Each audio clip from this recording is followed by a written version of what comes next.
आज के क्लास में बेसिकली हम कोशिश करेंगे कि तीन ऐसे जो छोटे टॉपिक है बैंकिंग टर्म से थोड़ा सा दूर हट के स्टैटिकल अवेयरनेस और इंटरनेशनल फाइनेंस की ओर हम चलेंगे। और कोशिश हमारी ये रहेगी कि आज की क्लास में 2 स्टैटिकल अवेयरनेस के टॉपिक और एक इंटरनेशनल फाइनेंस के टॉपिक को हम कवर करें।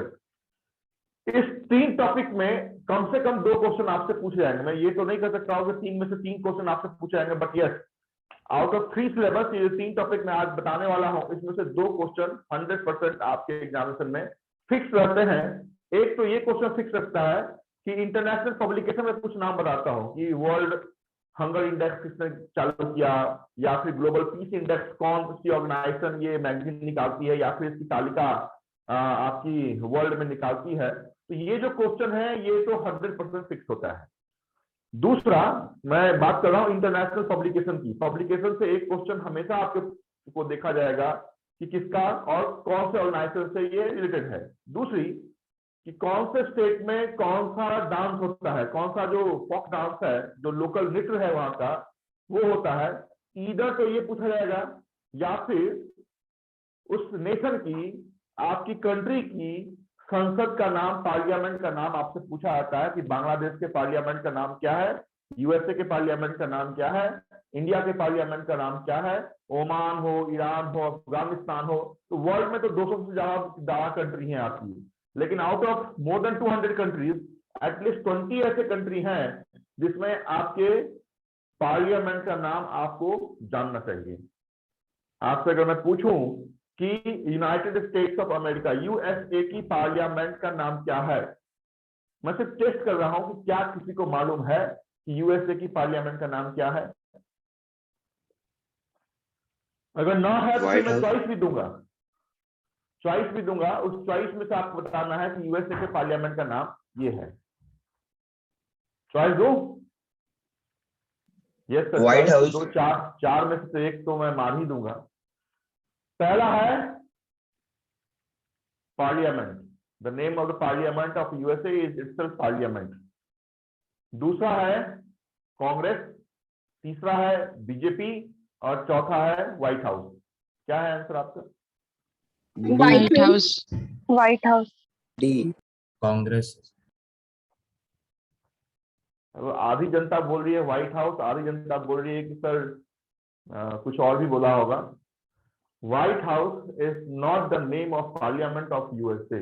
यहीं पे हम गलती करते हैं, जिस गलती से हमें बचना है। जो हमारी सबसे पुरानी पार्टी हमें लगती है, आईएनए, इंडियन नेशनल कांग्रेस, वही कांग्रेस आपके यूएसए की पार्लियामेंट का नाम है। इसको गांठ बांध के रखेंगे अपनी फाइनल सिलेक्शन तक। शुरुआत करेंगे आपकी, मैं पहली टॉपिक लिखे इंटरनेशनल पब्लिकेशन।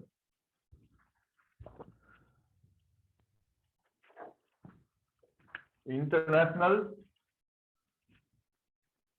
टॉपिक का नाम लिखें, इंटरनेशनल पब्लिकेशन। इसमें कुछ समझाने समझने की बात नहीं है।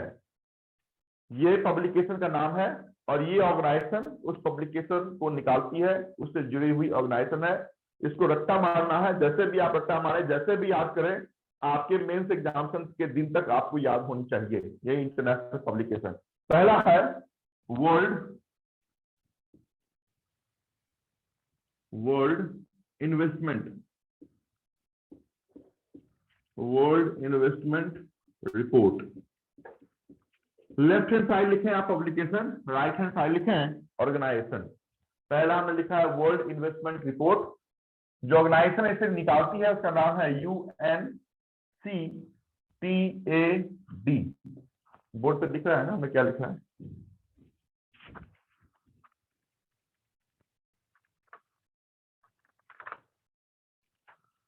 UNCTAD है, UNCTAD। फुल फॉर्म अपने आप में इंपॉर्टेंट है। फुल फॉर्म क्या है? UN stand for united nation conference of trade and development. पहला वर्ल्ड इन्वेस्टमेंट रिपोर्ट। रिपोर्ट कौन निकालता है? ऑर्गेनाइजेशन का नाम अनटेड है।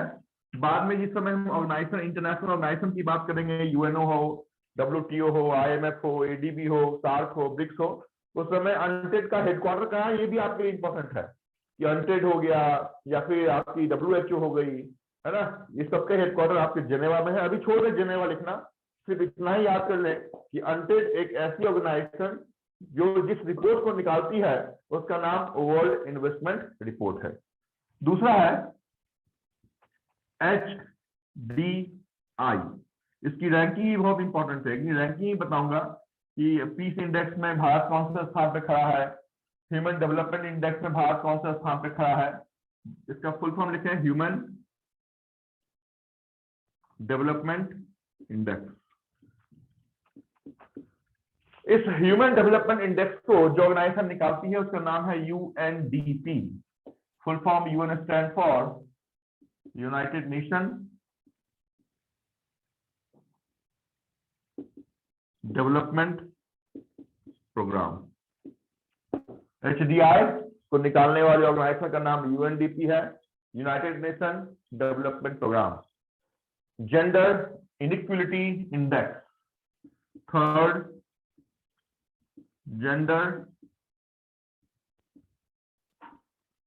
इनइक्वलिटी इंडेक्स निकालता कौन है, same again UNDP, united nation development programme. उसके बाद मिलेनियम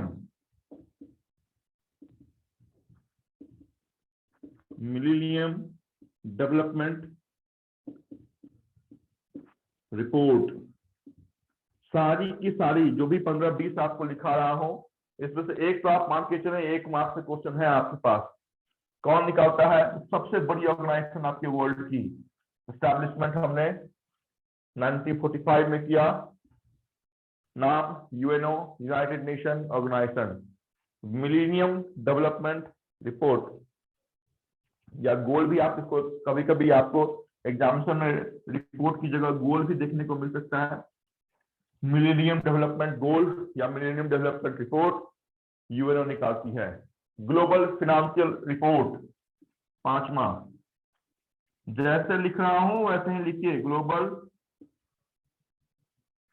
फिनेंशियल रिपोर्ट वर्ल्ड की सबसे पुरानी फाइनेंशियल ऑर्गेनाइजेशन निकालती है, नाम है BIS। 2 बार इस BIS के फुल फॉर्म पूछे हुए हैं, oldest financial organisation of the world. एक तो ये पूछा गया था कि oldest financial, who of the following is the oldest financial organisation in the world, है ना। तो आपके पास 4 चॉइस रहेंगे, वर्ल्ड बैंक रहेगा, IMF रहेगा, ADB रहेगा, BIS रहेगा। उस कंडीशन में वर्ल्ड की सबसे पुरानी फाइनेंशियल ऑर्गेनाइजेशन का नाम BIS है। BIS का full form Basel international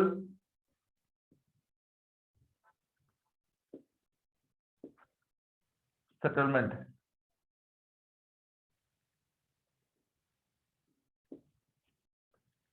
BIS Basel, एक बार मैं बेसल ही पढ़ाऊंगा कि बेसल के क्या है, बेसल के टायर 1, टायर 2, टायर 3 क्या है, बट अभी सिर्फ आप जाने Basel international settlement is the oldest financial organisation in the world. क्या निकालती है, तो ग्लोबल फाइनेंशियल रिपोर्ट। छठा वर्ल्ड डेवलपमेंट रिपोर्ट। बहुत बार ये क्वेश्चन आपसे पूछा हुआ है, वर्ल्ड डेवलपमेंट रिपोर्ट कौन निकालता है। तो अगर आपके ऑप्शन में वर्ल्ड बैंक ना हो तो फिर आप वर्ल्ड बैंक के उस पिलर पे टिक मार्क करेंगे जिसका नाम IBRD है। Full form of IBRD is also important, international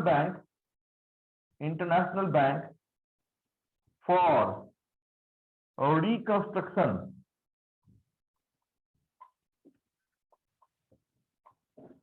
reconstruction and development. World bank के 3 पिलर हैं, 3 पिलर की बात हम बाद में करेंगे। अभी वर्ल्ड डेवलपमेंट रिपोर्ट का जो एग्जैक्ट आंसर है वो IBRD है, लेकिन चूंकि IBRD वर्ल्ड बैंक का भाग है, इसका आंसर अगर आपके ऑप्शन में IBRD ना है तो फिर वर्ल्ड बैंक के टिक मार्क करें, अगर वर्ल्ड बैंक ना है तो वर्ल्ड बैंक के पिलर पे टिक मार्क करें जिसका नाम IBRD है। और IBRD में सबसे ज्यादा important in IBRD R stand for क्या है? International bank for reconstruction and development है। इस 6 को पहले लिखे, फिर नेक्स्ट को हम 6 लिखेंगे। World investment report, UNCTAD, HDI, UNDP। Gender, ये जेंडर है, जेंडर मत लिखना। जेंडर इनइक्वालिटी इंडेक्स, ये भी UNDP। सर दोनों में क्या तो किस पे टिक करना है? हाँ, अगर वर्ल्ड बैंक और IBRD दोनों आया तो किस पे टिक करना है? अरे एग्जाम है भाई, वो खेले करने के लिए नहीं दिया था, दोनों में से एक ही रहेगा ना, दोनों एक ही चीज है एग्जैक्ट। अभी फिर भी आपके मन के सांत्वना के लिए मैं बता दूं, अगर दोनों हो, किसी भी कंडीशन में ये दोनों आपके चॉइस में ना होंगे, अगर दोनों हैं तो किसको टिक मार्क हम करेंगे? किधर टिक मार्क करेंगे? एरो लगाया है मैंने, IBRD। क्योंकि एग्जैक्ट, क्योंकि वर्ल्ड बैंक के 3 पिलर, IDA भी है, इंटरनेशनल डेवलपमेंट एजेंसी भी है, तो IDA नहीं निकालती है, IBRD निकालती है। तो दोनों अगर ऑप्शन में है, ऐसा कभी नहीं होगा, अगर है तो फिर IBRD के साथ जाएंगे, अगर ना है तो दोनों में से कोई भी हो जाएगा, उसके साथ हम जाएंगे। ये 6 लिखें, समझ में आया अभी?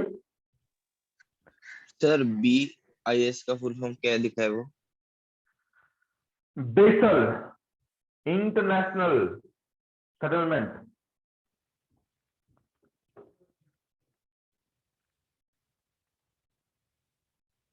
लिखो,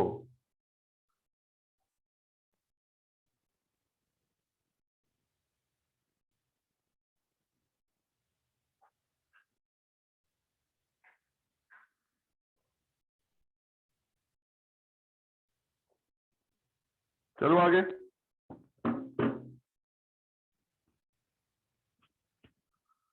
इस 6 में सबसे इंपॉर्टेंट अगर कोई रिपोर्ट है तो वो 2 नंबर और 6 नंबर है।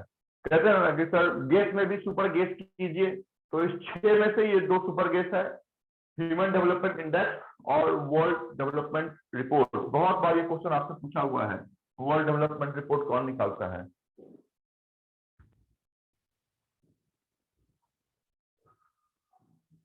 एक और ऐड कर लेना,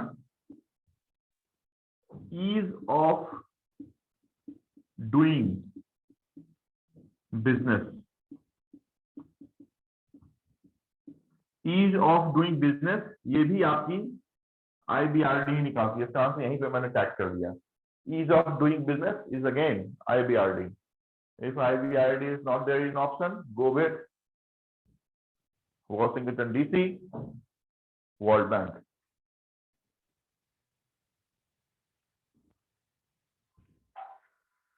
Done? Yes, sir.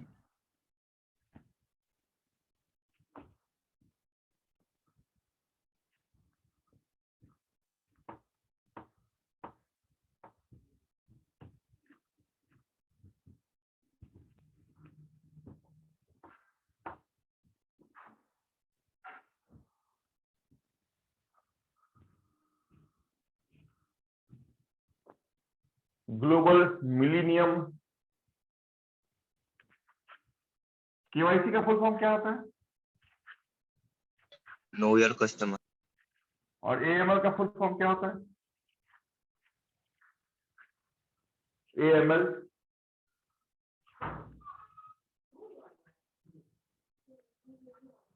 नहीं मालूम? Anti money laundering. कितने नंबर तक हो गए थे? कितने नंबर तक हो 7th गए हुआ थे? था। 7th हो गए थे। Global money laundering report. Global money laundering report कौन निकालता है? निकालती है FATF। फुल फॉर्म क्या है FATF का? Financial action task force. FATF financial action task force क्या निकालती है? तो मनी लॉन्ड्रिंग के रिपोर्ट को निकालती है। बाद में बताऊंगा कि मनी लॉन्ड्रिंग क्या होता है। वर्ल्ड इकोनॉमिक आउटलुक,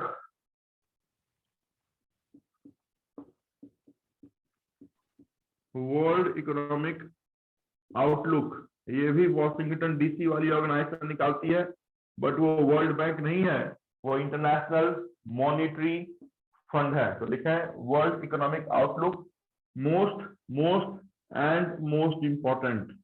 अभी तक जो मैंने 9 बताए हैं उस 9 में से सबसे इंपॉर्टेंट अगर कोई है, जो मोस्ट रिपीटेड क्वेश्चन आपके बैंक का है, वो यही है, world economic outlook, international monetary fund.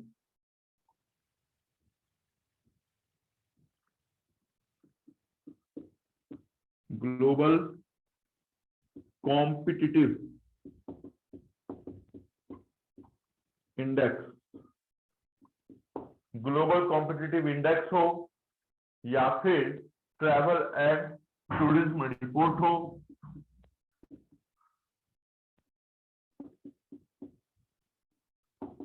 Tourism report, global competitive index, travel and tourism report, global economic performance report, ये 3 की 3 है ना। और ये 3 कितने निकालती कौन है? WEF। फुल फॉर्म क्या है WEF का? World economic forum. इस 3 को निकालने वाली एक ही ऑर्गेनाइजेशन है WEF, world economic forum.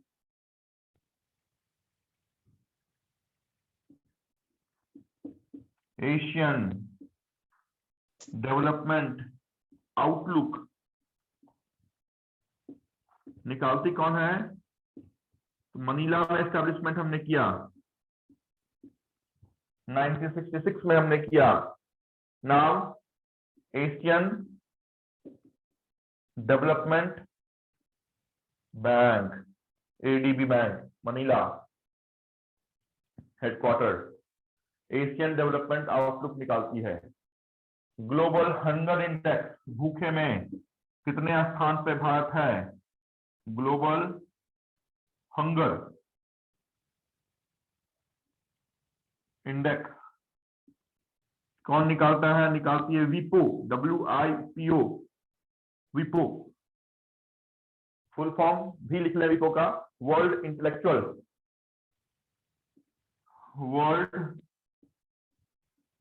Intellectual property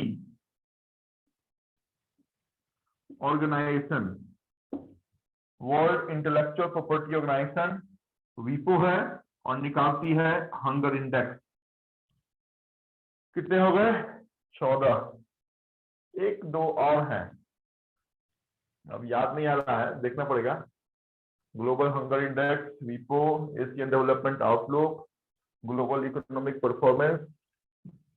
एक जो इंपॉर्टेंट बच गया है वो करप्शन इंडेक्स बच गया है, ग्लोबल करप्शन इंडेक्स। आखिरी लिखो, ग्लोबल करप्शन इंडेक्स निकालता कौन है? ट्रांसपेरेंसी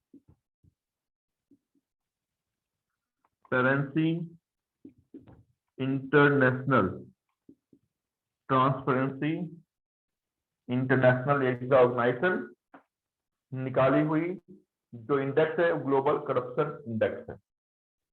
इतनी बात याद करें। 15 जैसे लिखा है वैसे ही लिखें। कोई चीजें नहीं समझ में आ रही है तो मेरे से पूछें कि सर WEF का फुल फॉर्म बताओ, IMF का फुल फॉर्म बताओ, FATF का फुल फॉर्म बताओ, ADB का फुल फॉर्म बताओ, है ना, IBRD का फुल फॉर्म बताओ, तो बताता हूँ। ऐसे तो जब इंटरनेशनल ऑर्गेनाइजेशन का क्लास लूंगा तो उस समय फिर से बताऊंगा, बट फिर भी आज के दिन में आप अगर ऑर्गेनाइजेशन ने कौन सी मैगजीन निकाली है, कौन सा इंडेक्स, कौन सा रिपोर्ट निकाला है वो भूल भी गए, और एटलीस्ट एफएटीएफ का फाइनेंशियल एक्शन टास्क फोर्स भी याद कर लिया, आईबीआरडी का international bank for reconstruction and development भी याद कर लिया, एडीबी का एशियन डेवलपमेंट बैंक भी याद कर लिया, डब्ल्यूईएफ का वर्ल्ड इकोनॉमिक फोरम भी याद कर लिया, तो आज के लिए की बड़ी दिन होगी, है ना। कल तो हम याद करवाएंगे ही कि ये ऑर्गेनाइजेशन ये रिपोर्ट निकालती है, बट आज कम से कम उस ऑर्गेनाइजेशन के नाम से आप फैमिलियर हो जाए, will be more than sufficient. हटाओ। तो लास्ट वाला ऑर्गेनाइजेशन का नाम क्या है? Transparency international. सर IMF का full form? International monetary fund. International monetary fund. कोई एक और पूछ रही है, पूछो क्या पूछ रही हो।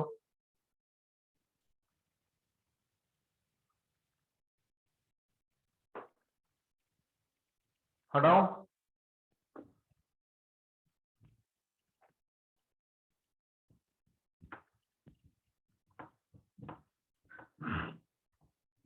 चलिए एक बार जो आपने लिखा है उसको एक बार टैली कर लीजिए। हमने जो बताया है वो उस पर है कि नहीं। वर्ल्ड इन्वेस्टमेंट रिपोर्ट निकालने वाली ऑर्गेनाइजेशन का नाम है UNCTAD, United nation trade, UNC, United nation conference on trade and development. दूसरा हमने HDI, ह्यूमन डेवलपमेंट इंडेक्स का नाम बताया था, और निकालने वाली ऑर्गेनाइजेशन का नाम UNDP, united nation development programme का नाम आपको बताया था। वहीं पे जेंडर इनइक्वलिटी इंडेक्स का भी नाम बताया, और निकालने वाली जो ऑर्गेनाइजेशन थी उसका नाम फिर से UNDP ही आपको बताया था, जिसका फुल फॉर्म संभवतः आप यूनाइटेड नेशन डेवलपमेंट प्रोग्राम लिखा होगा। हमने मिलेनियम डेवलपमेंट रिपोर्ट की बात की, एकमात्र ऐसी रिपोर्ट जो वर्ल्ड की सबसे ताकतवर ऑर्गेनाइजेशन निकालती है ना। हमने एस्टैब्लिशमेंट उसका कब किया था, ये तो और भी ज्यादा इंपॉर्टेंट क्वेश्चन है कि हमने 1945 में इसका एस्टैब्लिशमेंट किया है ना। आज के दिन में 194 इसके मेंबर हैं, 194 कंट्री इसके मेंबर हैं। उसका नाम है UNO, यूनाइटेड नेशन ऑर्गेनाइजेशन। 24 अक्टूबर, ये दिन भी इंपॉर्टेंट है क्योंकि ये वो दिन है जिस दिन, जैसे हम कैसे याद करते हैं कि हमारी जो रिजर्व बैंक ऑफ इंडिया उसका एस्टैब्लिशमेंट कब हुआ, कब हुआ एस्टैब्लिशमेंट RBI का? मैं कौन कौन 1935। अरे दिन पूछ रहा हूँ भाई, 1935। दिन पूछ रहा हूँ, दिन कौन से तारीख को हुआ? 1 अप्रैल। 1 अप्रैल 1935 को हुआ। और 1 जनवरी 1949 को क्या हुआ उसके साथ? नेशनलाइजेशन। Very good. 1 जनवरी 1949 को नेशनलाइजेशन हुआ। वैसे ही 24 अक्टूबर 1945 हमको इसका याद करना पड़ता है क्योंकि इस दिन 24 अक्टूबर को, जिस महीने में महात्मा गांधी का जन्म 2 अक्टूबर को हुआ और हम नॉन वायलेंस डे मनाते हैं, उसी दिन आपके 24 को हम मनाते हैं कौन सा? तो आपकी यूएनओ का एस्टैब्लिशमेंट जो निकालती कौन सी रिपोर्ट है? Millennium development report. उसके आगे हमने बताया ग्लोबल फाइनेंशियल रिपोर्ट निकालने वाली ऑर्गेनाइजेशन वर्ल्ड की सबसे पुरानी इंटरनेशनल बैंकिंग की इंटरनेशनल फाइनेंस की ऑर्गेनाइजेशन है Basel international settlement, BIS। BIS का कहीं फुल फॉर्म आप बैंकिंग इंटरनेशनल सेटलमेंट भी देखिएगा तो दोनों में से कोई भी will be the right answer of BIS। उसके बाद वर्ल्ड डेवलपमेंट रिपोर्ट, और एक और ऑर्गेनाइजेशन है वर्ल्ड डेवलपमेंट रिपोर्ट के साथ साथ, उसका नाम हमने बताया था ईज ऑफ बिजनेस डूइंग। ये दोनों जो आपकी इंडेक्स है ये निकालने वाली एक ही ऑर्गेनाइजेशन है जो आपकी वर्ल्ड बैंक के बेटे हैं। उस 3 में से एक बेटे का नाम international bank for reconstruction and development है, वॉशिंगटन DC में इसका हेडक्वार्टर है, और नाम है IBRD, international bank for reconstruction. This R is very very important, international bank for reconstruction and development. उसके बाद हमने क्या बताया, एक बताओ कोई साहब भी याद नहीं आ रहा है। Global money laundering report. Global money laundering report ये निकालने वाली ऑर्गेनाइजेशन FATF है, फाइनेंशियल एक्शन टास्क फोर्स है। IMF वर्ल्ड इकोनॉमिक आउटलुक निकालती है, वहीं पे WEF वर्ल्ड जो इकोनॉमिक फोरम है वो 3 बड़े रिपोर्ट को निकालती है, चाहे वो कॉम्पिटिटिव इंडेक्स हो या फिर टूरिज्म हो या ट्रेवल हो या फिर परफॉर्मेंस इकोनॉमिक जो परफॉर्मेंस रिपोर्ट हो वो हो। एशियन डेवलपमेंट आउटलुक आपकी ADB जाहिर करती है। हंगर इंडेक्स बहुत इंपॉर्टेंट है कि 100 में से कितने व्यक्ति भूखे हैं भारत में, ये रिपोर्ट भी आपकी एक ऐसी ऑर्गेनाइजेशन जारी करती है, इसका नाम वर्ल्ड इंटेलेक्चुअल प्रॉपर्टी ऑर्गेनाइजेशन है, शॉर्ट फॉर्म में हम इसे वीपो कहते हैं। और आखिरी में हमने आपको करप्शन पे लाके छोड़ दिया, और ये करप्शन रिपोर्ट निकालने वाले वर्ल्ड की सबसे बड़ी ऑर्गेनाइजेशन है, नाम है ट्रांसपेरेंसी इंटरनेशनल। ओके, चलो नेक्स्ट टॉपिक पे। Yes, नए वाले स्टूडेंट कुछ समझ में आ रहा है या फिर बाउंस बैक? जिस रफ्तार से मैं अंदर डालने की कोशिश कर रहा हूँ उसी रफ्तार से वो बाहर निकल रहा है।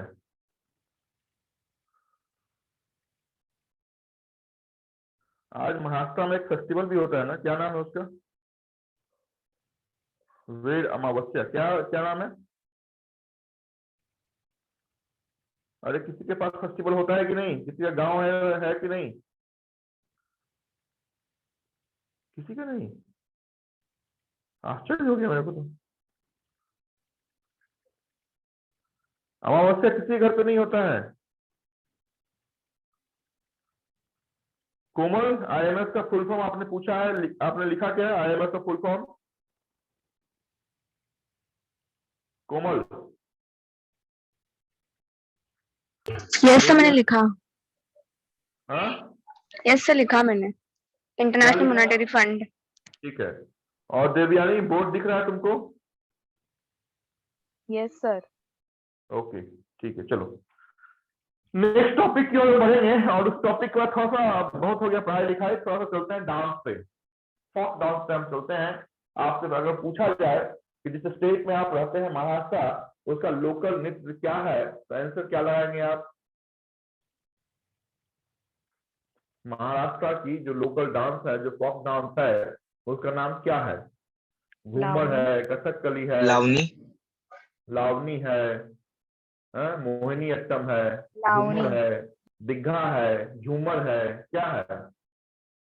गणपति डांस, गणपति डांस, शाबाश। क्या क्या नाम बोला?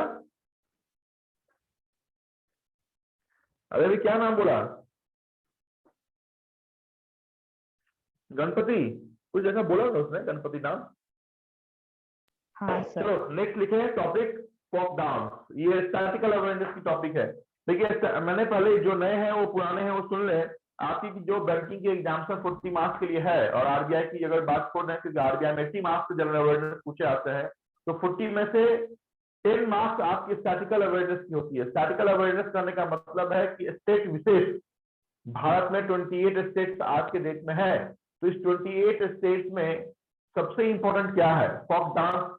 किसी स्टेट का है तो वो आपको याद करना है, उस स्टेट में कोई नेशनल पार्क है तो वो आपको याद करना है, उस स्टेट की कोई मंदिर है तो आपको याद करना है, उस स्टेट में कोई बड़े आपके जो हम PSLV या फिर कोई भी जो भी मिसाइल लॉन्च करते हैं वो प्लेटफॉर्म है तो आपको याद करना है, उस स्टेट में कोई बड़ा स्टेडियम है अगर तो आपको याद करना है कि वानखेड़े स्टेडियम कहाँ पे है या फिर कौन सा पार्क कहाँ पे है। कुछ स्टेट में अगर पक्षी अभ्यारण्य, बर्ड सेंचुरी है तो आपको याद करना है। मतलब स्टेट विशेष अगर कोई बातें हैं तो आपको याद करनी है।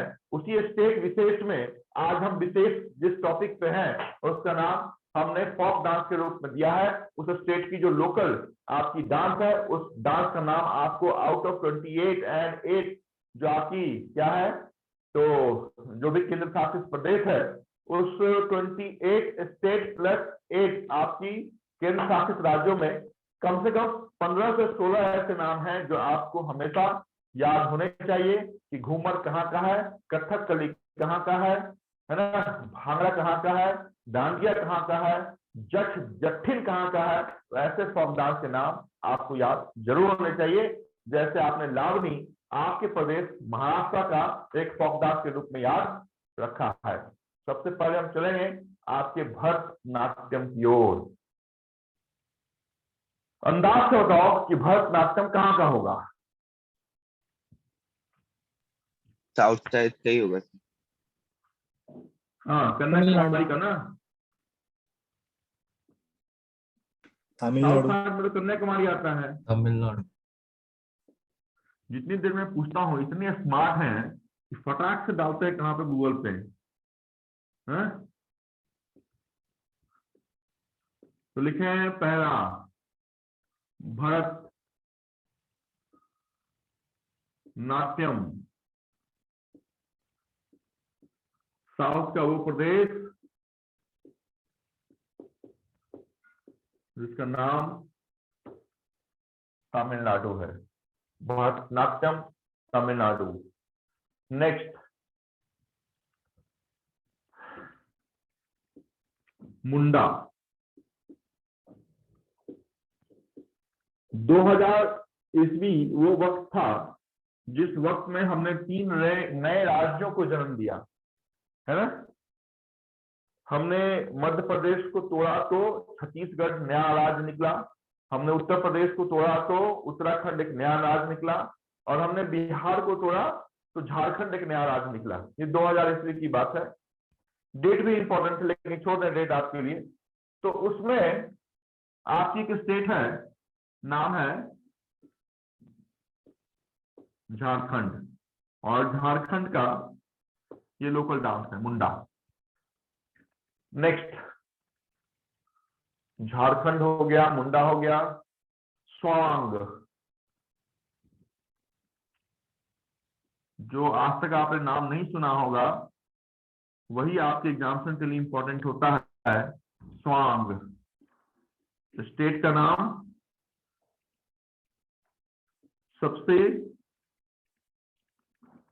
जहां पे लिंग भेदभाव, जेंडर इंडेक्स जो सबसे पुअर है, मतलब कहते भी है कि 1000 लड़कों में कितनी लड़कियां हैं, है ना, सेक्स रेशियो। ये आपका बहुत इंपॉर्टेंट आपका क्या है, तो सेंसस का एक आंकड़ा है। तो एक ऐसा प्रदेश है जिस प्रदेश में लड़कों की संख्या कम है और लड़कियों की संख्या ज्यादा है, वो प्रदेश आपके इंडिया का सबसे लिटरेट स्टेट है, वो साउथ का एक स्टेट है, नाम है केरला। वैसे ही अगर उसके ठीक रिवर्स में हम चलेंगे, जहां पे लड़कों की संख्या में लड़कियों का जो रेशियो है वो सबसे कम है, वो स्टेट आपका यही है, हरियाणा, और डांस का नाम है स्वांग। नेक्स्ट चले Bihu. Bihu north eastern state है, आसाम। बिहू इंपॉर्टेंट डांस है। नेक्स्ट भांगड़ा, बहुत बार आपने देखा भांगड़ा करते हुए। भांगड़ा या गिद्धा किधर का है, ये तो कम से कम मालूम होना चाहिए। पंजाब। पंजाब। चलिए, चरणजीत सिंह चन्नी के प्रदेश में हम चलते हैं। केजरीवाल बहुत ज्यादा दस्तक यहाँ पे दे रहे हैं। भांगड़ा या गिद्धा, सपोज अगर भांगड़ा आपसे ना पूछा जाए, गिद्धा पूछा जाए, तो भी आंसर आपका पंजाबी होगा, तो पंजाब पे टिक मार्क करें। नेक्स्ट गरबा, ये भी आपको मालूम होगा संभवतः। गरबा, गरबा नहीं मालूम होगा और ऑप्शन में अभी लिखूंगा डांडिया, तो मालूम चल जाएगा आपको। किधर का? गुजरात। यस, तो गरबा या डांडिया कहाँ का है? गुजरात।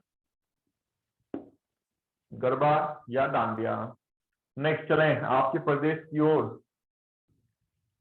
डांस का नाम लावनी। प्रदेश आपकी महाराष्ट्र। सबसे ज्यादा जनसंख्या में दूसरी सबसे बड़ी आबादी अगर किसी राज्य की है तो महाराष्ट्र है। कहते हैं ना कि हाईएस्ट पॉपुलेशन इन इंडिया, तो उस कंडीशन में जो सबसे बड़ा प्रदेश हम लेते हैं वो हम लेते हैं उत्तर प्रदेश के, उत्तर प्रदेश का नाम। दूसरा जनसंख्या के आधार पर जो सबसे बड़ा प्रदेश है वो आपकी प्रदेश है महाराष्ट्र। और तीसरा जनसंख्या के आधार पर तीसरा third largest state in India कौन सी है? पहला हो गया उत्तर प्रदेश, दूसरा हो गया महाराष्ट्र, तीसरा कौन सा है? वो बिहार। है, राजस्थान है, मध्य प्रदेश है, या मेघालय है, त्रिपुरा है, कौन सा है? राजस्थान। अरे दादा, राजस्थान में जाओगे तो दूर दूर तक आंख उठाओगे तो सिर्फ तुमको रेगिस्तान ही दिखेगा, बिहार। आदमी तो दिखेगा ही नहीं। आके एक बिहार। बार आओ हमारे हमारे प्रदेश में, दिखेगा तुमको क्या स्थिति है। वहां पे तो खेल कूद में 100-200 लोग मर जाते हैं। हाँ, एक वो सॉरी, दशहरा में वो रावण दहन होता है ना, उड़ीसा। दशहरा में रावण दहन सुना है या देखा है? कुछ तो भी किया होगा, देखा देखा है, होगा। देखा है। तो हाँ, तो सिर्फ बिहार में रावण का पुतला एक बार गिर गया तो 200 लोग मर गए। तो समझ जाए कि सबसे बड़ी प्रदेश में तीसरी प्रदेश आपकी बिहार है। बिहार को छोड़ दें, अभी अभी आपके प्रदेश second largest state in India as far as population is concerned is Maharashtra and the folk dance is Lavani. Next, Kuchipudi.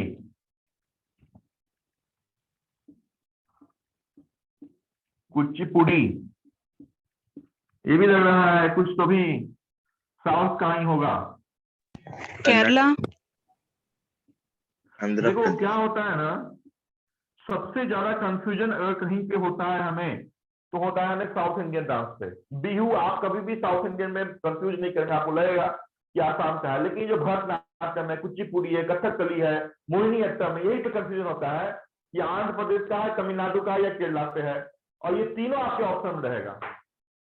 इस कारण से साउथ की जितनी भी डांस है उसको थोड़ा सा दूरी बनाए रखें। ये तमिलनाडु की है, ये आंध्र प्रदेश की है, ये केरला की है। यही 3 स्टेट आपको हमेशा बार बार कंफ्यूज करेगा, और इसी 3 स्टेट में से बार बार क्वेश्चन आपसे घूम के पूछे जाएंगे, है ना। तो थोड़ा सा दूरी बनाए रखें कि ये इस स्टेट की है, कुचिपुड़ी आंध्र प्रदेश की है। नेक्स्ट, मोहिनीअट्टम। मोहिनी अट्टम सबसे लिटरेट स्टेट है केरला।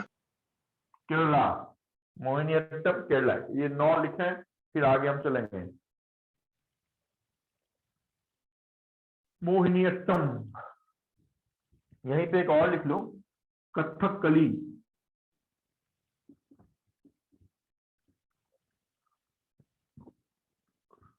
कथकली ये भी कहाँ का है? तो केरला का ही है।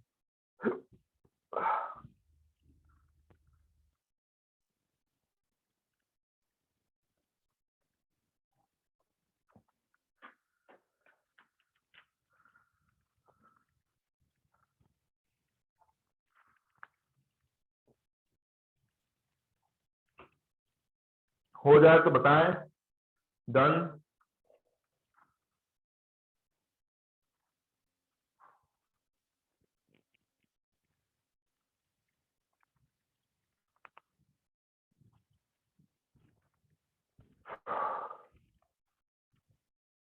चलो,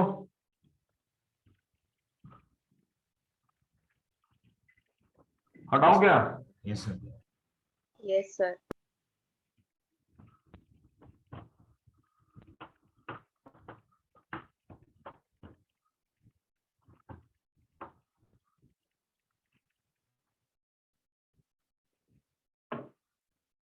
नेक्स्ट, सबसे छोटे प्रदेश में हम चलते हैं।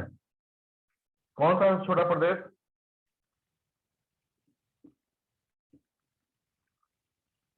कौन सा है? अगर एरिया को निकाल लें तो एरिया के आधार पर सबसे छोटा प्रदेश कौन सा है? गोवा। गोवा। गोवा। गोवा। करेक्ट। इस गोवा में चलते हैं, नाम है मुंडो। मुंडो किधर का है? गोवा। 11,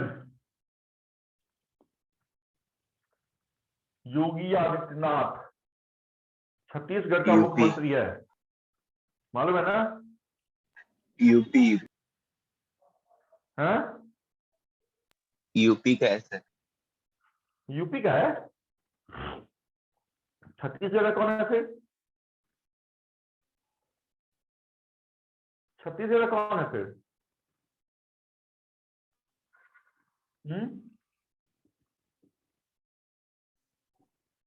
कथक। देखिए कथकली कहीं और का है और कथक कहीं और का है, तो कंफ्यूजन मत रखिएगा। कथक और रासलीला कहाँ का? राजस्थान।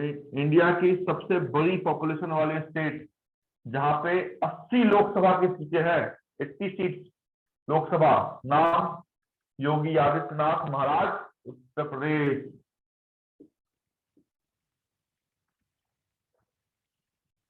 नीतीश कुमार पंजाब का सीएम है ना? बिहार। बिहार। बिहार का है? Yes sir. पंजाब का कौन है?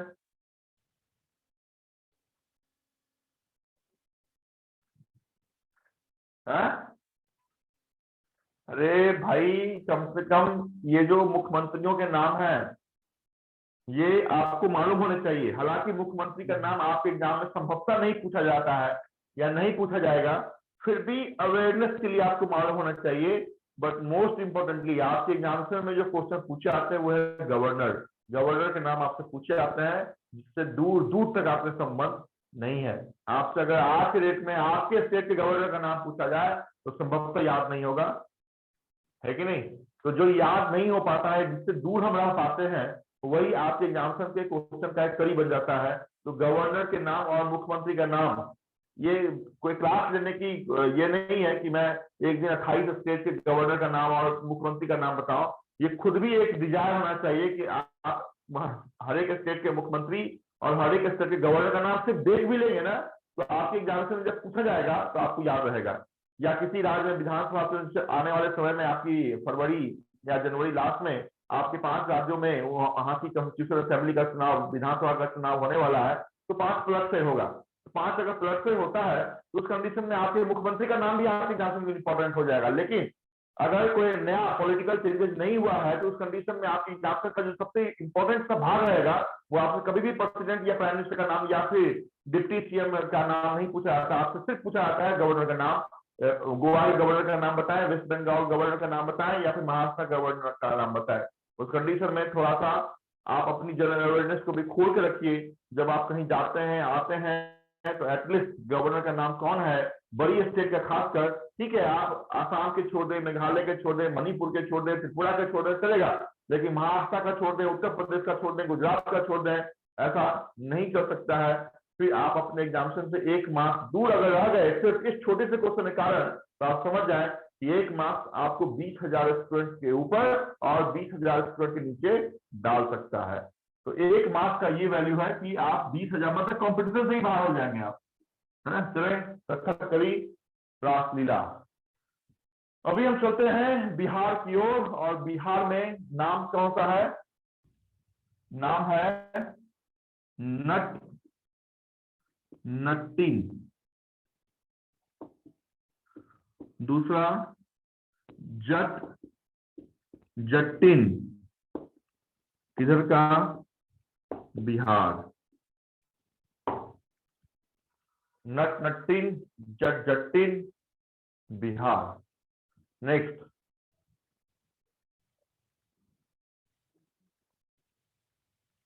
जम्मू एंड कश्मीर। जम्मू कश्मीर एक स्टेट है, सही या गलत?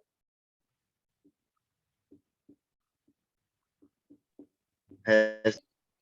जम्मू कश्मीर एक स्टेट है, सही या गलत? सही है गलत। सर। देखो आप में से अभी आधे लोग बोलते हैं सही, आधे लोग बोलते हैं गलत।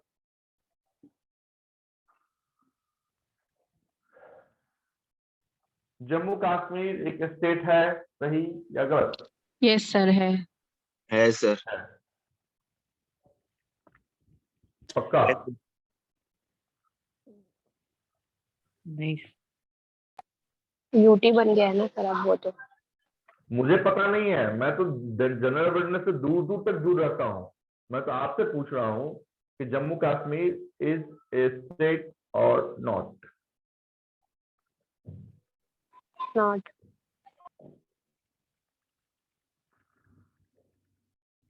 क्यों नॉट? यूटी बन गया ना वो अभी।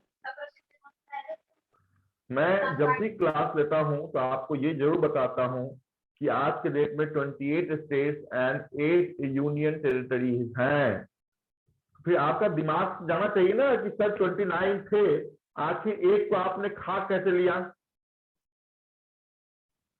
पहले 7 यूटीज थे, या आपने 8 कहां से बोला? अगर इस पे दिमाग गया होता तो आपको ये जरूर मालूम चला होता कि Jammu Kashmir become not the state of India, it become UT of India. समझ में आया?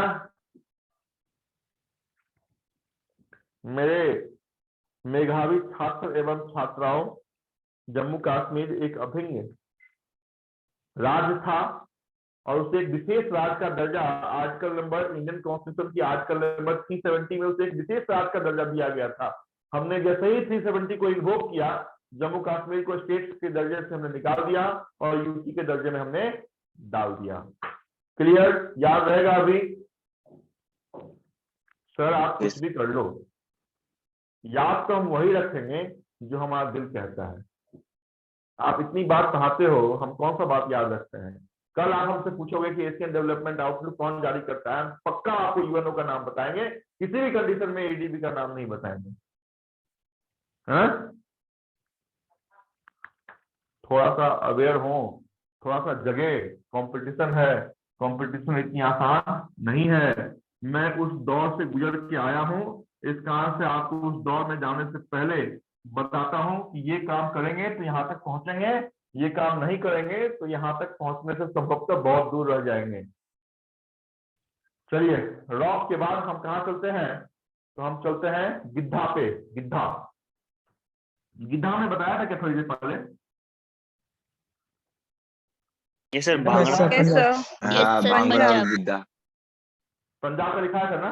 ओके, तो नेक्स्ट चलो लाहो। लाहो कभी सुना नहीं होगा हमने लाहो का नाम, बट इंपॉर्टेंट है, नॉर्थ ईस्टर्न स्टेट है मेघालय, उसका है आपका लाहो। सर नंबरिंग रॉन्ग लिखी आपने। हाँ? नंबर हो गया? सीरीज रॉन्ग लिखे, 11th पे 12th की जगह 13th। अच्छा कोई Yes, बात sir. नहीं, आप लोग सही कर लीजिए, है ना? आप लोग सीरियल नंबर सही कर लीजिए तो 14 हो जाएंगे, यही होगा ना? तो 28 में से 14 स्टेट के हमें जो डांस है वो याद करनी है, पर लिख लीजिए, फिर एक बार रिविजन करूंगा, फिर थोड़ा टॉपिक पे चलूंगा।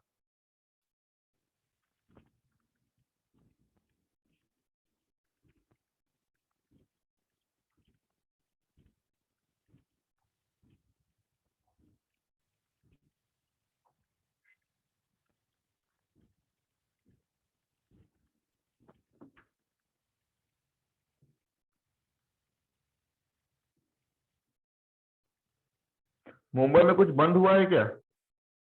केसेस तो बहुत आ रहे हैं, क्या आ रहा है मुंबई का? होने वाला है इस तरह से बोल रहे। आपको किसने फोन किया था? आदित्य ठाकरे ने किया था या सीएम ने किया था? नहीं सर, हमारे होते सब है ना, स्कूल बच्चे लोग, मतलब कि स्कूल से नोटिस आ गया है कि स्कूल में नहीं भेजना बच्चे लोग को ऐसा। हाँ तो क्या? वाह वाह वाह वाह वाह, ओके, ठीक है ठीक है, चलो डन हो गया। Yes, sir. यस, तो ये थी आपकी स्टैटिकल अवेयरनेस की एक इम्पोर्टेंट टॉपिक, नाम था फॉक डांस। कौन सा स्टेट? 28 और 7, 28 और 8, इस 36 में से मैंने सिर्फ 14 का नाम बताया है। पहले इस 14 को याद कीजिए, फिर 6 नाम तो मैं ऐसे ही खेलते खेलते आपको बता दूंगा कि वो 6 नाम है, बट क्वेश्चन आपसे इसी 14 से पूछा जाएगा। क्या क्या हमने बताया, देखा, रिविजन कर लीजिए कि हमने आपको क्या क्या बताया। हमने आपको भरतनाट्यम बताया, साउथ में लेकर चले, तमिलनाडु का नाम आपको भरतनाट्यम के सामने हमने आपको लिखाया है। दूसरा हमने आपको बताया मुंडा। मुंडा आपके बिहार से अलग हुआ 2000 ईस्वी में, वो राज्य जिसका नाम झारखंड है, वो भी हमने आपको बताया। थर्ड जो है वो हमने आपको स्वांग के रूप में बताया है। स्वांग एक डांस है, जिस राज्य का वो डांस है, वो राज्य आपके लिंगानुपात सेक्स रेशियो में सबसे पीछा राज्य है, नाम है हरियाणा। उसके बाद हम आसाम पे आपको ले चले, आसाम में फसल कटाई के समय बहुत इंपॉर्टेंट डांस होता है, नाम है बिहू। फिर हमने आपको गिद्धार बताया या फिर भांगड़ा बताया। ये दोनों डांस आपके स्टेट के हैं, उस स्टेट में आने वाले समय में आपकी इलेक्शन होने वाली है, नाम है पंजाब। नेक्स्ट हमने आपको गरबा बताया, गरबा के साथ साथ डांडिया बताया, डांडिया के साथ साथ रास शायद नहीं लिखाया है, रास लिखाया है क्या? No sir. नहीं, रास लिख लो। वॉइस नहीं आ रहा सर। रास लिखो, टूट गया कभी कभी याद आ, जहाँ पे RAAS रास लिखिए और स्टेट का नाम आप गांधीनगर। सर आपकी वॉइस नहीं आ रही वॉइस है। ब्रेक हो लिख रही सकते थी हैं। Next Kathak. Sir, voice break voice हो नहीं रही आ थी। रही है? हाँ सर, ब्रेक हो रहा था, रिपीट करो ना। अभी आ रही है? हाँ सर। हाँ Yes, sir.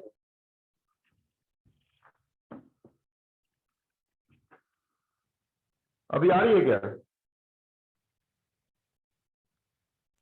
Yes sir. Yes, sir. Yes sir.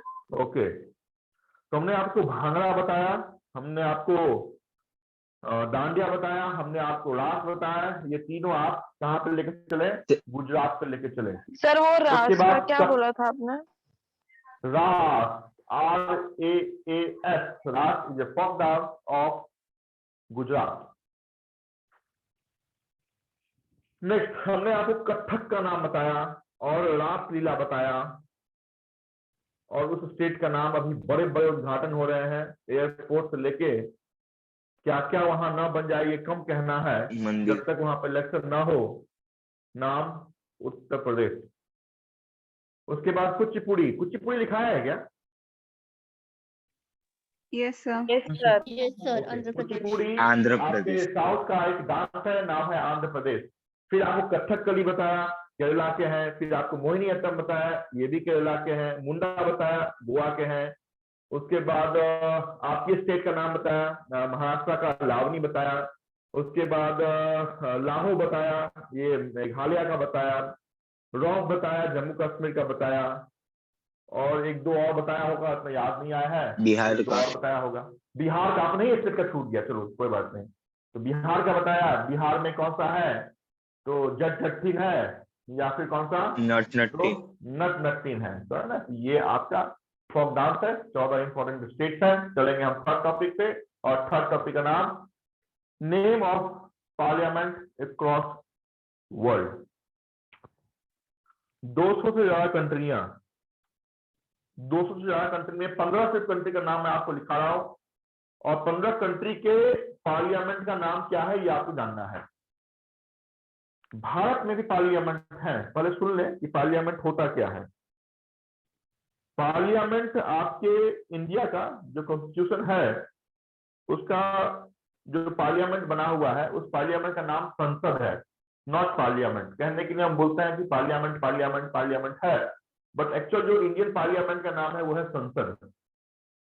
इस पार्लियामेंट के 3 पिलर होते हैं, है ना। पार्लियामेंट में कहते हैं ना कि लॉ बनता है, लॉ को इंप्लीमेंट किया जाता है, और लॉ गलत ना हो ये देखा जाता है ना। तो इसको हम कहते हैं कि हमारे पास जुडिशियरी है, हमारे पास लेजिस्लेटर्स है, और हमारे पास इंप्लीमेंटर है।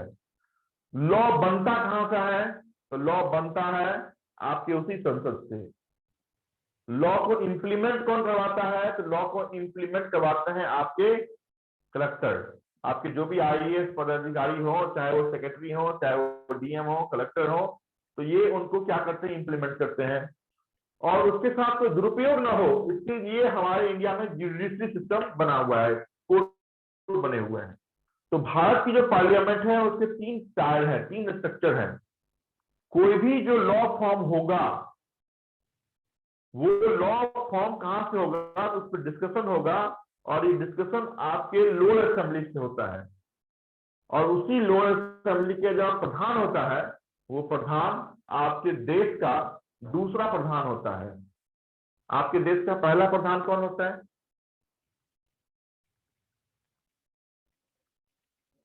बोलो, मुंह खोलो। President. Yes, first person of India is always and always, Bharat का पहला व्यक्ति अगर कोई है तो प्रेसिडेंट ऑफ इंडिया है। तो लॉ का जो फॉर्मेशन होता है वो लोकसभा जो आपके पार्लियामेंट की लोअर असेंबली है, देखिए सबसे ताकतवर है, लेकिन उसके बावजूद इसको लोअर असेंबली का हम नाम देते हैं। 545 सीट्स है और इसी 545 सीट पे इलेक्शन होता है, 543 पे डायरेक्ट होता है और 2 एंग्लो इंडियन को प्रेसिडेंट ऑफ इंडिया क्या करते हैं तो अडॉप्ट करते हैं, मतलब मनोनीत करते हैं। तो 545 सीट लोकसभा, और आज के दिन में इसी 545 सीट के जो प्रधानमंत्री हैं उनका नाम नरेंद्र मोदी है। तो पहला हो गया लोकसभा। लोकसभा से एक बिल पारित हो गया तो वो डिस्कशन के लिए पहुंचता है अपर असेंबली में। इस अपर असेंबली का नाम है राज्यसभा। राज्यसभा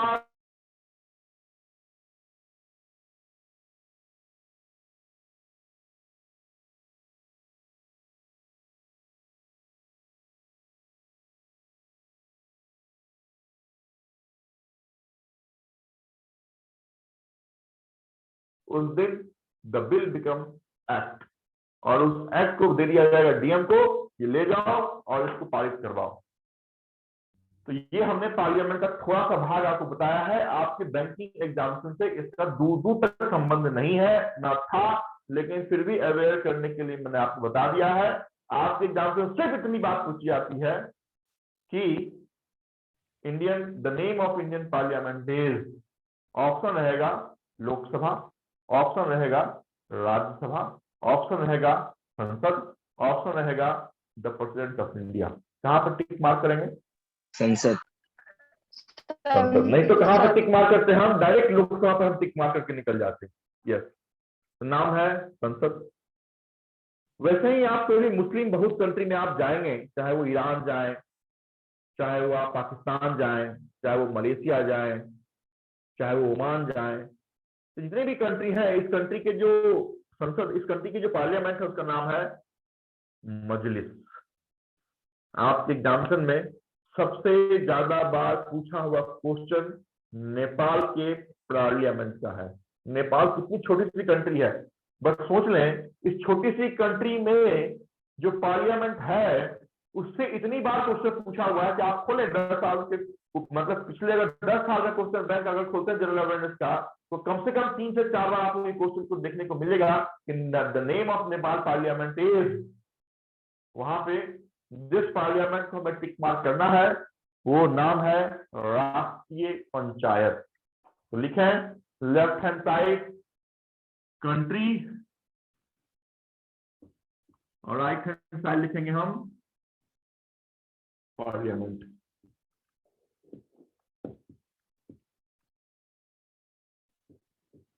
सबसे पहले किधर? आपकी अपनी कंट्री इंडिया, नाम संसद। दूसरा इंडिया की बात की है तो पाकिस्तान का बात करना ही पड़ेगा। क्या है कंट्री का, क्या है नाम?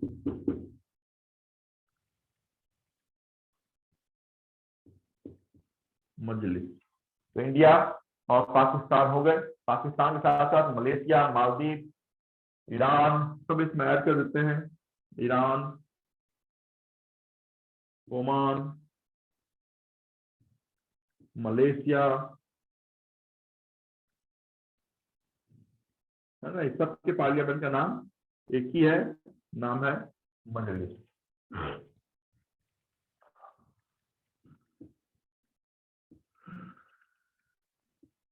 यूएसए क्या लिखेंगे हम? White house. व्हाइट हाउस को आप भी अपने एग्जामिनेशन में ना खोजें और ना याद रखें। The name of the parliament of USA is Congress. Next, Afghanistan.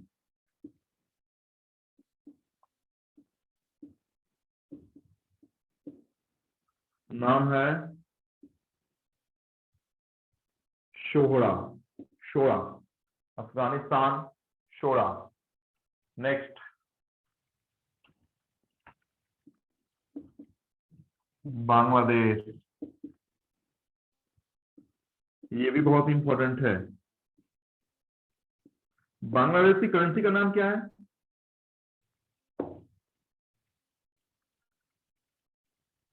Bangladesh की करेंसी का नाम क्या है? हम्म?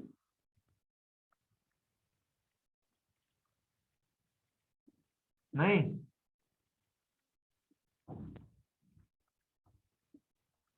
अरे टाका है, टाका। फ्रांस, यूके, कनाडा,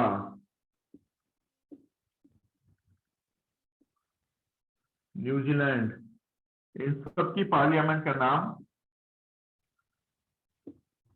पार्लियामेंट ही है।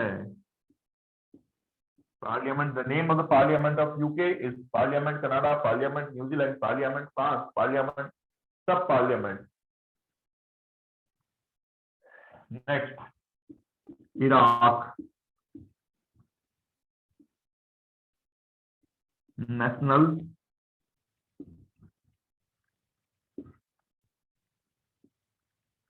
असेंबली। ये 7 लिखे, फिर 5-6 और है, उस पर हम चलेंगे।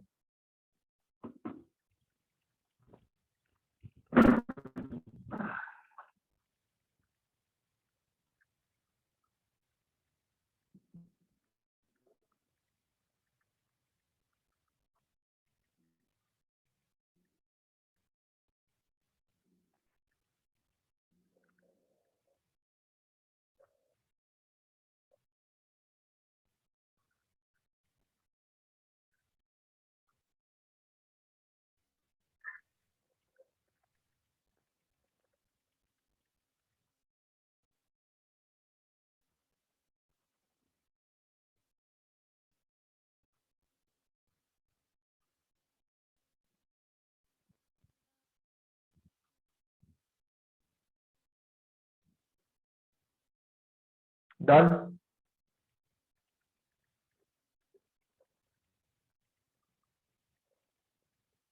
Yes sir.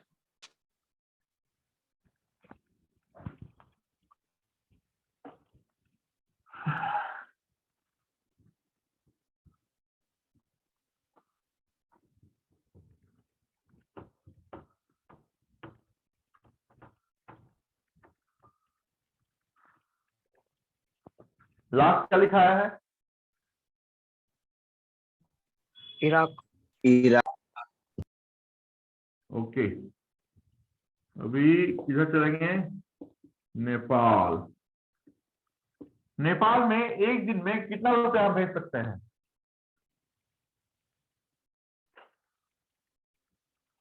आप में से किसी ने एनईएफटी आरटीजीएस से क्लास अटेंड किया है? एनईएफटी आरटीजीएस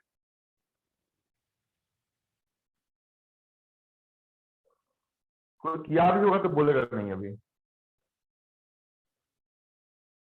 एनईएफटी आरटीजीएस किसी ने अटेंड नहीं किया है? नहीं सर। अच्छा, ठीक है। नेपाल क्या है संसद का नाम? राष्ट्रीय पंचायत नेपाल। ओके, नेक्स्ट चले जापान की ओर। जापान, अच्छा नाम है इस संसद का, डाइट। कितने हो गए? काउंट हो जरा, कितने कितने लिखा नंबर? 9 हुए। 9। 9। एक और लिख लो, कोरोना का राज वाला।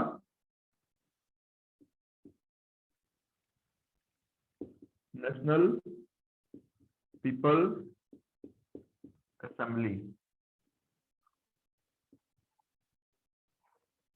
बस ये 10 भी अगर कम से कम याद कर लिए 200 में से, तो कम से कम आप और मैन आउट तो कर सकते हैं।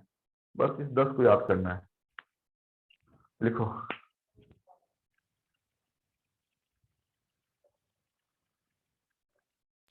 सर आप एनईएफटी आरटीजीएस के बारे में क्या बोल रहे थे? मैंने पूछा कि एनईएफटी आरटीजीएस का क्लास किसने अटेंड किया है, क्योंकि मुझे जानना था कि नेपाल हम कितना रुपया एक दिन में भेज सकते हैं। जैसे आप अपने इंडिया में एक दिन में किसी भी बैंक अकाउंट में कितने रुपए भेज सकते हैं by using NEFT and RTGS tools.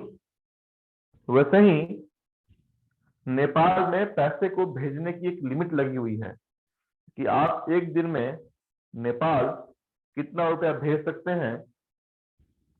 तो ये मैं जानने की कोशिश कर रहा था कि आप लोगों में से जिसने भी एनईएफटी आरटीजीएस क्लास अटेंड किया होगा उनको अगर याद होगा, हालांकि मुझे पूरा विश्वास था किसी को याद नहीं होगा, फिर भी मैं टेस्ट कर रहा था कि कोई है क्या पुराने स्टूडेंट जिनको हमने 10 से 15 क्लास पहले एनईएफटी, आरटीजीएस, आईएमपीएस, यूपीआई की पूरी डिटेल बताई थी कि एनईएफटी और आरटीजीएस में कितने अंतर है, कितना रुपया हम एनईएफटी से भेज सकते हैं, कितना रुपया हम आरटीजीएस से भेज सकते हैं, क्या टाइमिंग है आपकी एनईएफटी की, क्या टाइमिंग है आपकी आरटीजीएस की, कितना कमीशन लगता है, यूटीआर नंबर क्या होते हैं। ये सारी बात हमने उस क्लास में की थी। जिन्होंने नहीं अटेंड किया है डोंट वरी, फिर से हम जब रिपीट करेंगे तो वहां पे फिर से हम आरटीजीएस की मिनिमम 2 लाख लिमिट की बड़ी बात आपको जरूर बताएंगे। Okay, sir.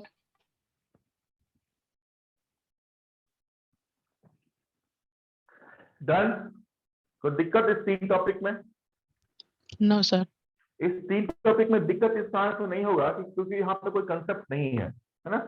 जैसे इससे पहले हमने चाहे वो आरबीआई की बात की, सेबी की बात की, डीआईसीसी की बात की, सब में कंसेप्ट था कि दिवालिया होगा तो हमें 5 लाख रुपए तक मिलेगा, है ना, ये उसका फुल फॉर्म है। यहाँ पे कोई कंसेप्ट ही नहीं है, ये है, ये उसका नाम है, याद करना है, काम खत्म हो गया, है ना।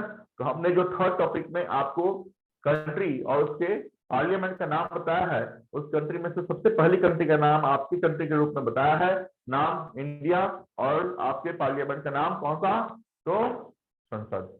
अमेरिका लेके चले तो कांग्रेस पार्लियामेंट का नाम बताया, ओमान हो, मालदीव हो, मलेशिया हो, पाकिस्तान हो, इन सब की कंट्री का नाम हमने आपको मस्जिद के रूप में बताया है। डाइट एक ऐसी पार्लियामेंट है जो जापान की है। नेशनल पीपल्स असेंबली आपके सबसे बड़े जनसंख्या वाले देश की है। सबसे बड़ा जनसंख्या आपके ब्राजील का है, सही या गलत? चाइना। हाँ, चाइना से। यस। तो नेशनल पीपल असेंबली आपके चाइना का है, राष्ट्रीय पंचायत आपके नेपाल का है, आपका नेशनल असेंबली आपकी इराक का है, आपका कनाडा हो गया, साउथ अफ्रीका हो गया, फ्रांस हो गया, न्यूजीलैंड हो गया, इसकी पार्लियामेंट का नाम पार्लियामेंट ही है। जतिया एक ऐसी पार्लियामेंट जो आपकी कंट्री की नीवर कंट्री है, नाम बांग्लादेश है ना। 1-2 और जो छूट गए होंगे वो आप अपने बुक को देख के रिवाइज करके याद कर सकते हैं।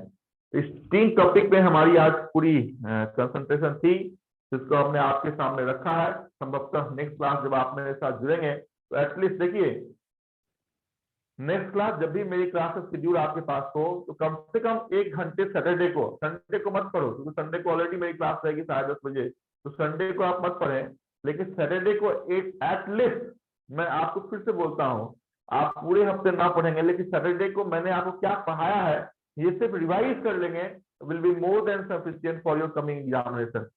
लेकिन गलती कहाँ आपसे होती है? गलती यहीं पे होती है कि आप पढ़ लेते हैं, आप लिख लेते हैं, लेकिन उसकी रिवीजन नहीं करते हैं, और जब आप सोचते हैं कि आपका प्री एग्जामिनेशन क्लियर होगा फिर आप उसका रिवीजन करेंगे, और यही गलती सबसे बड़ा जो है वो चूक बन जाता है। क्योंकि जनरल अवेयरनेस एकमात्र ऐसी टॉपिक है जो सबसे कम समय में सबसे ज्यादा मार्क्स आपको लाके दे सकता है, बशर्ते अगर याद रहे तो।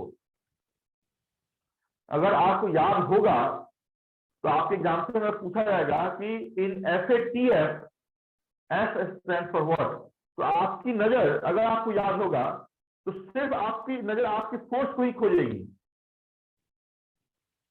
है ना, या फिर फाइनेंशियल एक्शन टास्क फोर्स जो कहते हैं। तो मैंने एक उदाहरण के रूप में आपको बताया है कि अगर हम लास्ट एस की बात कर रहे हैं कि इन FATF last S stand for, तो आपकी नजर सिर्फ फोर्स को ही खोजेगी। अगर नहीं याद है तो आपकी नजर पहले फाइनेंस को खोजेगी, उसके बाद फाइनेंस मिल जाएगा, उसके बाद फिनेंशियल मिल जाएगा, उसके बाद फॉरेन मिल जाएगा, और फोर्स तो छोड़ ही दीजिए, आपको फोर्स लगेगा कि ये बैंकिंग में फोर्स क्या करेगा, तो फोर्स को तो पहले ही आप ऑड में आउट कर देंगे। आप कौन कहाँ जाएंगे, चाहे तो फॉरेन या फिर फिनेंशियल पे पहुंच जाएंगे। इस दोनों में से टॉप करेंगे, किसको मैं मारूं, फॉरेन पे मारूं या फाइनेंस पे मारूं। तो लगेगा कि बैंकिंग का पूछा हुआ क्वेश्चन है तो फॉरेन तो संभवतः नहीं हो सकता है, 60% आप जाएंगे फाइनेंशियल के साथ, 60% में आप फिनेंशियल पे टिक मार कर देंगे और वहीं पे गलत हो जाएगा, है ना।